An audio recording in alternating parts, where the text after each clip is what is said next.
Here's a pair of the JLab Go Pop Plus earbuds. I'm going to show you how to pair and connect these directly to a MacBook or Apple computer. So the first thing is, let's put this in the pairing mode, okay? So let me go ahead and take out the earbuds. And as soon as I take out the earbuds,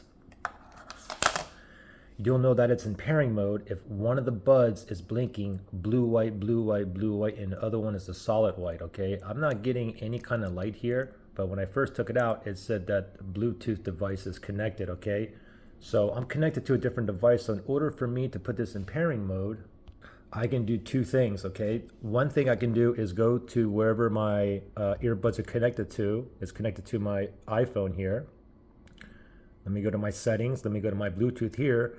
So what I can do from here is you can see that it's connected. I can tap right there and I can disconnect or forget device, or I can turn off Bluetooth, and right away if I do any of those three, it's automatically going to go into pairing mode. You see one's blinking blue, white, the other's solid, okay? Another way I could do this, I could always factory reset it and put it back into pairing mode without going to my other phone as well, okay? Anyway, it's in pairing mode.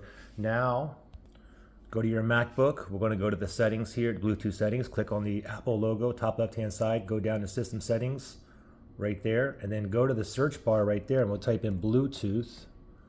Bluetooth right there. Let me select that. Make sure Bluetooth is turned on, and now under here, nearby devices, that little spinning thing is searching for devices that is in pairing mode near me, and it found my JLab Go Pop. Above here, my devices, these are all my other earbuds and headphones that I have paired to this MacBook. Okay, anyway, found it down here.